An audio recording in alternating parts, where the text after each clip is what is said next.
My name is Michael, and I'm 34 years old. Yet, I'm still not married and don't even have a girlfriend. I wasn't popular in middle school, and that didn't change in high school either. In contrast, my high school classmate, Alex, in the same class, was extremely popular. He was athletically gifted, academically strong, and handsome. Plus, being over 6 feet tall made him irresistible to the girls. Despite the school's ban on bringing chocolates on Valentine's Day, girls broke that rule for Alex. His locker was so stuffed with chocolates from the girls that it was almost like an avalanche. Whoa, look at all this chocolate again this year. Well, I am pretty cool and popular, so it can't be helped. But what am I gonna do with all this chocolate? I might get a nosebleed. Being a popular guy is tough. That's a lot, isn't it? Haha, impressive, right? Or how about you? I guess 0 for me again this year. Well, that figures. If a girl gave you chocolate, she must be pretty odd. I'm this popular, but I can only love one girl. Hahaha. Alex, aware of his popularity, spoke in a somewhat arrogant manner. His laughter made me feel somewhat uncomfortable. Sure, it's my fault for not being popular, and there's no use in vying others. But being blatantly mocked like that was still unpleasant. In our senior year of high school, everyone started thinking seriously about their future. I wanted to go to university, but my family was quite poor. My parents said they could afford high school, but that was it, so I reluctantly chose to work after graduation. When I told Mr. Johnson I wanted to work, he said I was the only one in the year, so I realized everyone else was going to university or vocational school. Alex looked down on me when he found out I wanted to work. Hey, are you seriously going to work after high school? Working with just a high school diploma is like giving up on life. I'm going to a good university, then a good company, and make a lot of money. That's what being on the winning side of life is. My dad makes a lot in a foreign company, and I learn just as much. Oh, my family could barely afford high school, let alone university. That's why I'm working. I thought your family was poor, but I didn't know they couldn't even send you to university. But there are scholarships, you know. Well, scholarships are basically loans, and I don't want to go that far.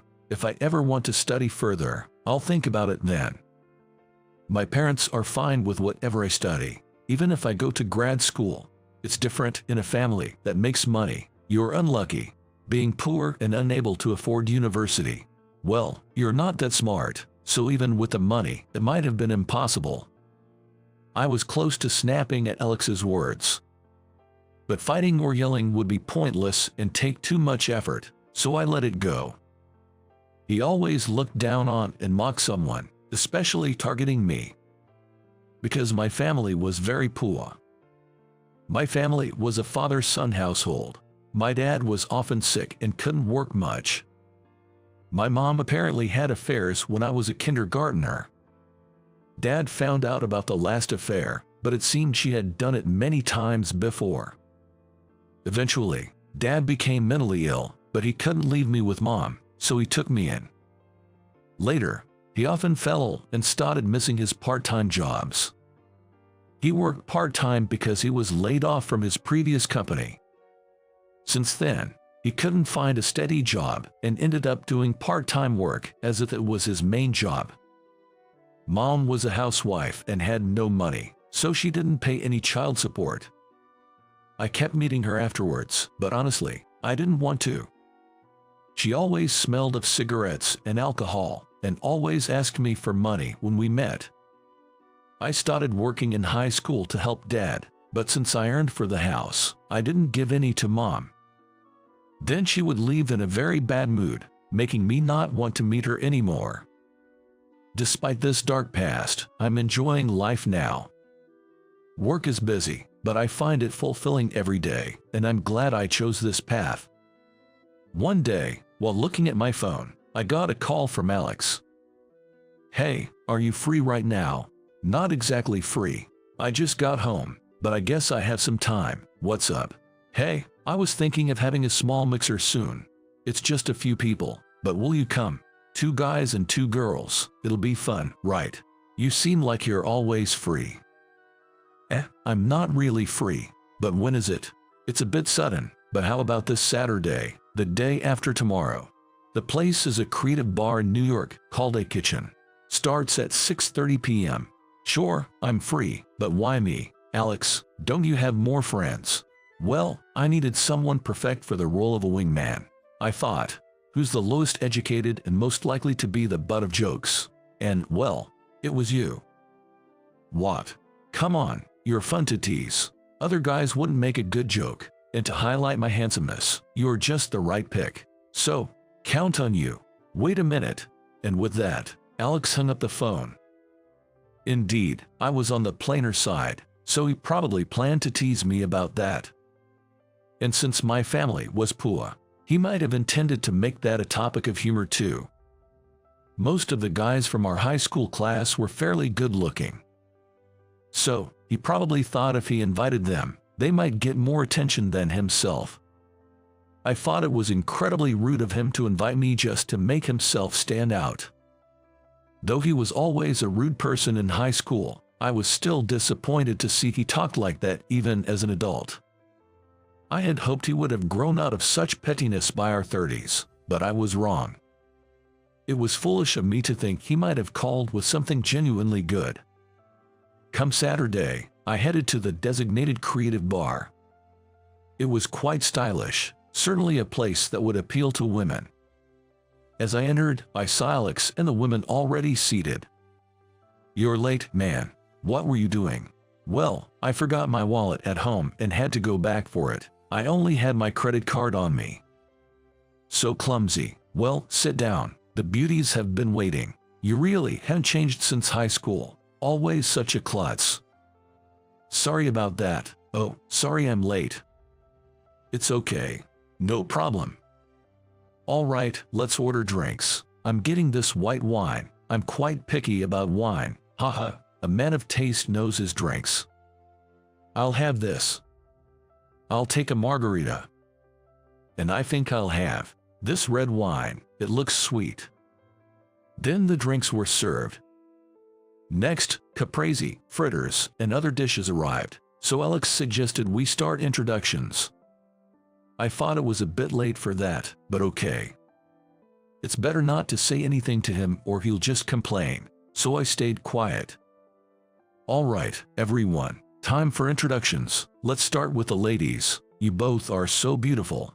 "Oh no, we're not that pretty." "Yeah, just average."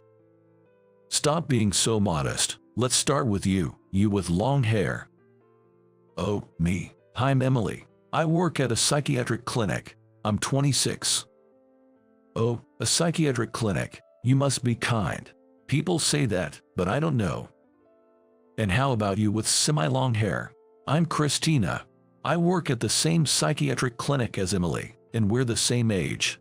We actually went to the same university and ended up working together."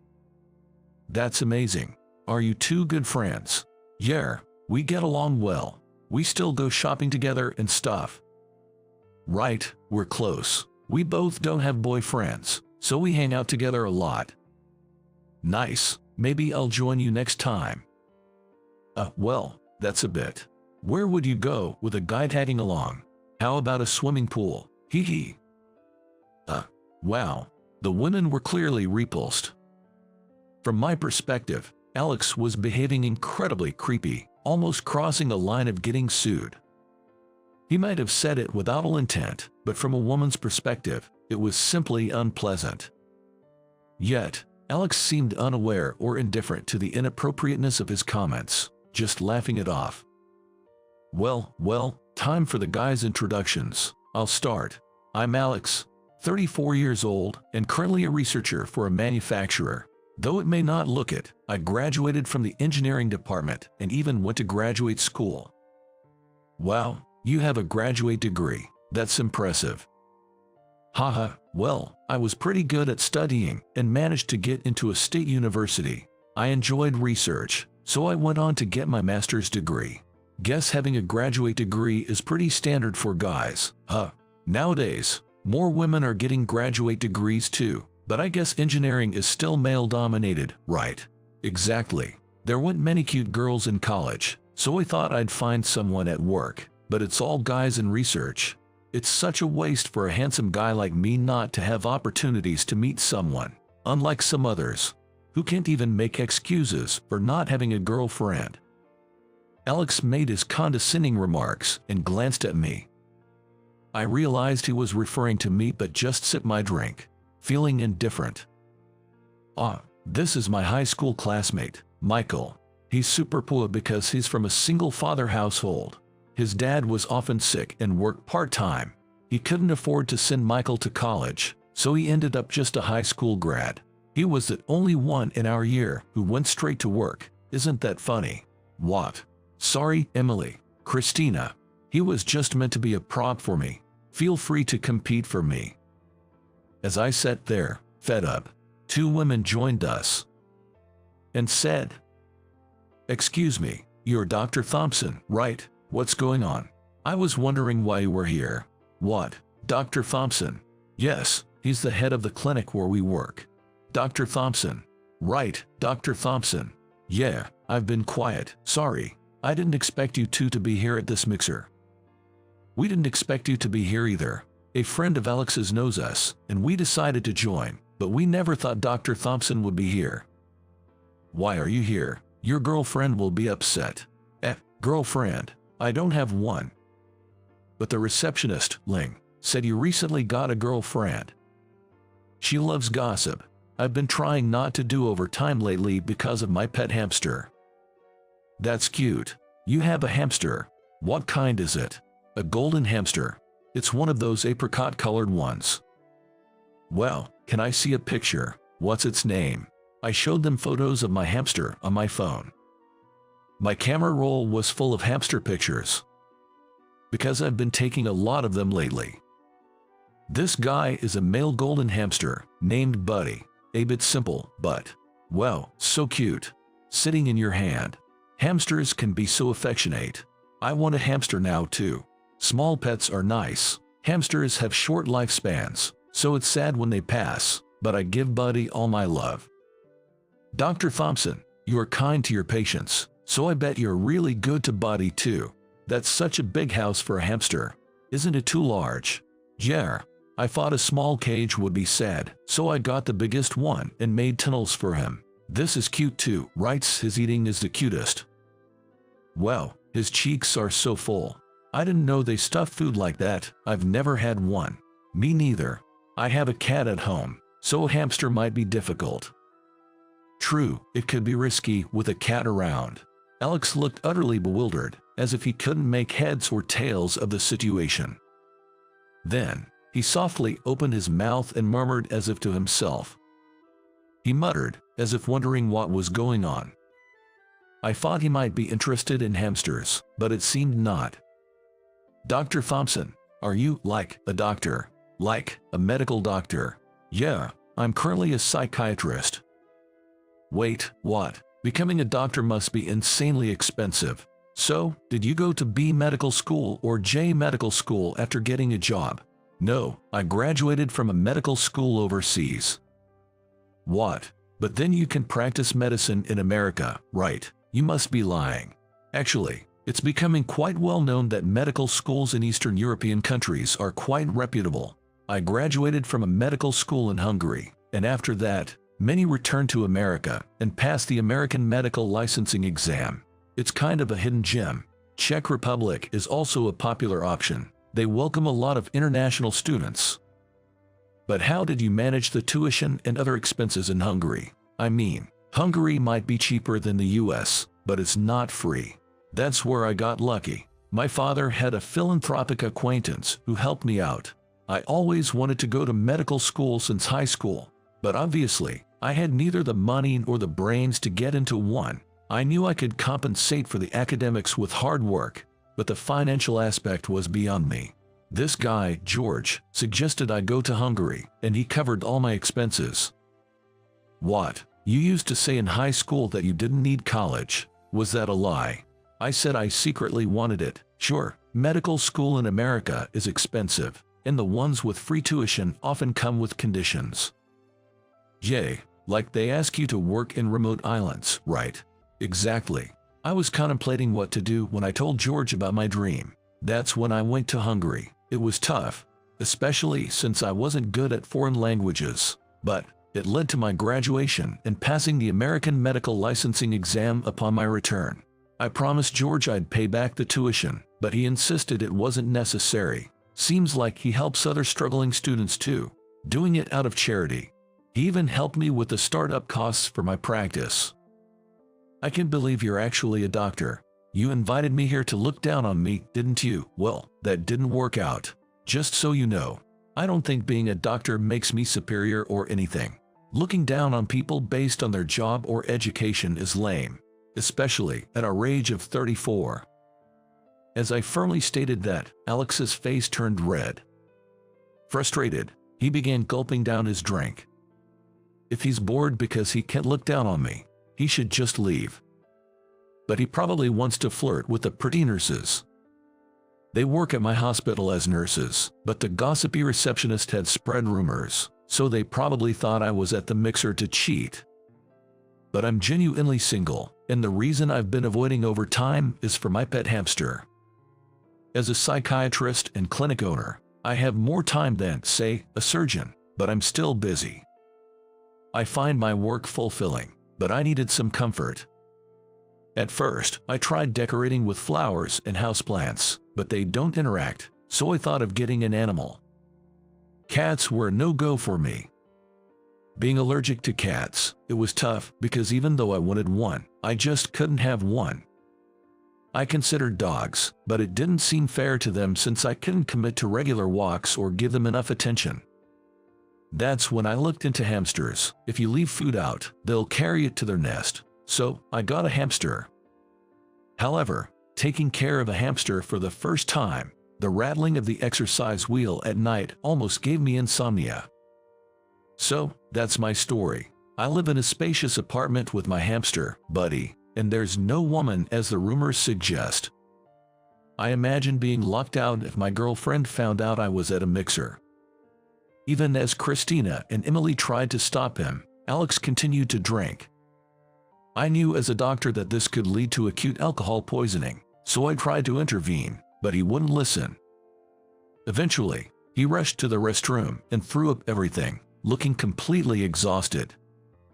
I thought about taking him to the hospital, but he seemed to dislike the idea of my help, preferring to be cared for by Christina and Emily instead.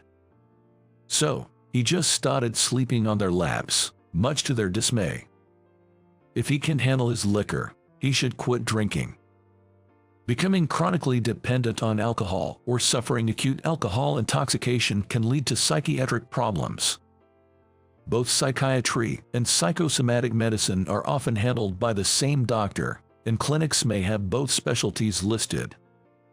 Strictly speaking, psychosomatic medicine covers physical symptoms like psychosomatic disorders, while psychiatry deals with mental states and developmental issues. But for someone who feels off and wants to seek help, any accessible place is good enough, in my opinion. My father started to show signs of psychosomatic illness, or what seemed like depression, after he fell. This experience made me want to become a doctor one day to help people suffering from such illnesses. Going through a divorce after being cheated on, and then getting laid off from a full-time job, must have been incredibly tough. Considering all this, it's not surprising he fell. I believe mental illnesses, although sometimes hard to understand, are critically important issues. Of course, many people who struggle with alcohol dependency don't do it by choice. They might see it as their only escape from tough situations, feeling powerless to change things on their own. That's why it's crucial to be mindful and not to get too absorbed in things like alcohol or gambling. Alex, irritated and drinking excessively, might end up with dependency or acute intoxication, or even urinary retention for all I care. Though I'm not heartless and, being a doctor, couldn't just abandon him. Confused, Christina and Emily watched as I reluctantly pulled Alex off their laps. He was conscious and didn't need an ambulance. I just wanted to let him rest before sending him home, so I left some money with Christina and the others. Sorry about this mess. My classmate caused you trouble, didn't he? No, it's okay. But what are we going to do now? Since he's conscious and calm, I don't think he needs stomach pumping or an IV. Let's just let him rest and then send him home. But, are you sure you can handle this alone, Dr. Thompson? Yeah, I'm sure. I'm really sorry about all this. I'll make it up to you somehow. Can you pay with this? Understood. But please don't worry about it. I hoisted Alex over my shoulder and dragged him, sliding along, to the taxi stand. We took a taxi to my apartment. After about 15 minutes, we arrived at my place, where I laid Alex on the sofa. My bed was not an option, cluttered with clothes, so the large sofa seemed like the better choice. I was relieved that it was Sunday tomorrow. Even if Alex ended up crashing here or needing care, I had no work, so it was manageable. Alex, half asleep, suddenly jolted awake and screamed. Buddy, my hamster, had managed to open its cage and was roaming free, startling him. A rat. Why is there a rat here? It's not exactly a rat. Well, it's a relative, but this is Buddy, my hamster. It's fine. It won't bite unless provoked. But rats, like that one in the anime that bit the ears, right? I've hated rats ever since I saw that episode. Ah, so you got scared by that episode, huh? It turns out that Alex developed a fear of mice from a national anime, where the blue cat-like robot character was bitten on the ear by a mouse. Although he always looked down on me, I found it a bit strange that he's still afraid of mice because of a children's anime. I couldn't help but find the situation slightly amusing, despite feeling a bit sorry for him. Alex jumped off the sofa, running around frantically, then bolted toward the entrance. Even though he could barely walk properly just moments ago, I was amazed at how quickly he moved. I guess this is what they call hysterical strength. The adrenaline rush in emergencies can truly be astonishing.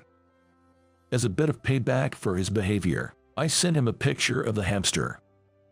He called me back, yelling never to send such pictures again, and then blocked my number.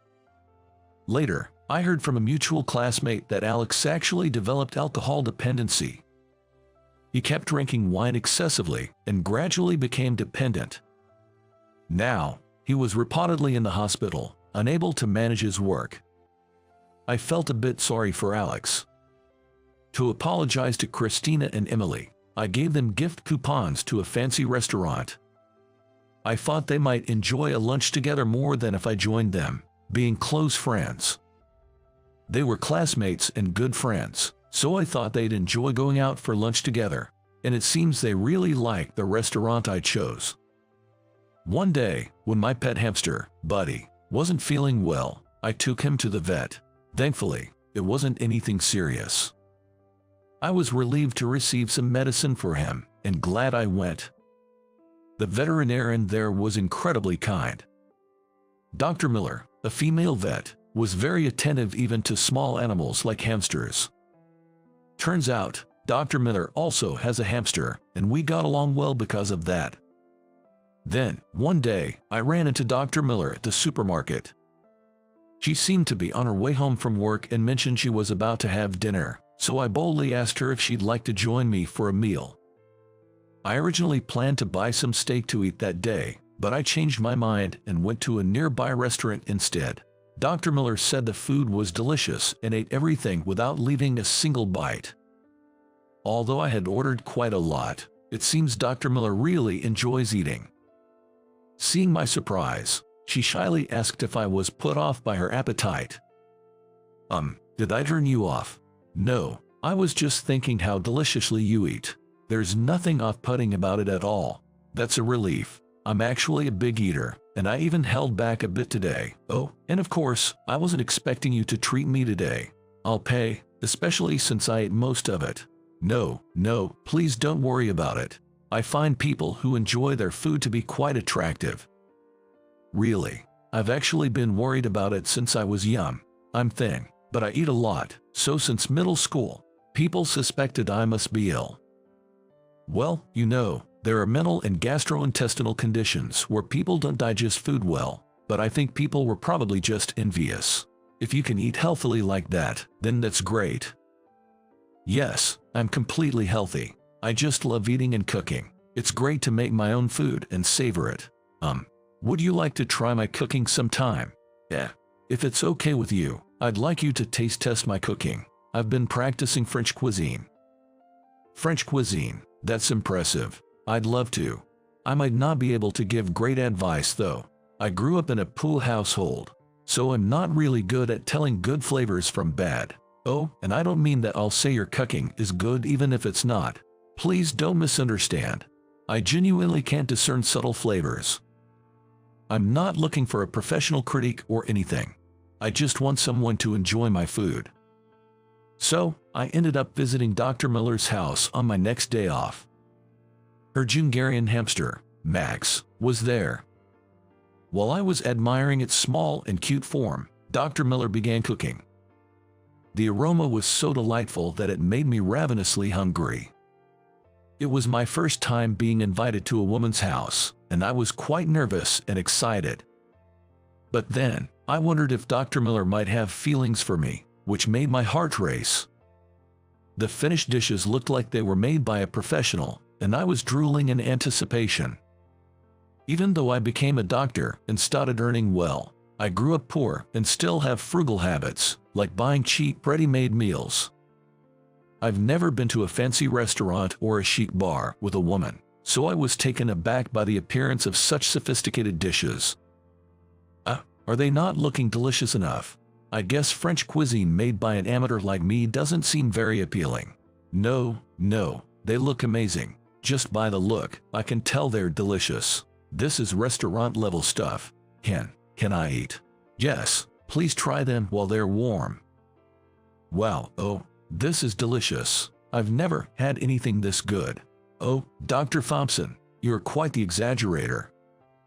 You don't have to call me Dr. Thompson, you know. I'm just Biddy's owner. But you're a doctor, aren't you? Well, you're a vet, Dr. Miller. Right, then, how about we call each other by our first names? I'd like to get closer to you. Does that mean? Would you go out with me, please? I'm asking seriously. Dr. Miller bravely confessed her feelings to me. Her face turned bright red, and I thought she looked incredibly cute. From that day on, we started dating and called each other Michael and Sarah. Sarah's cooking was amazing, almost like a professional chef's, even though it was just a hobby. She said it was her way of relaxing, and I was amazed at how well she could cook just for fun. I didn't have any particular hobbies, but Sarah encouraged me to try drawing. As I practiced, I got hooked and gradually improved, making me think I might actually have some talent. Someday, when I retire as a doctor, I might even consider becoming an artist. I'm thinking about marrying Sarah, and I want to cherish her even more in the future.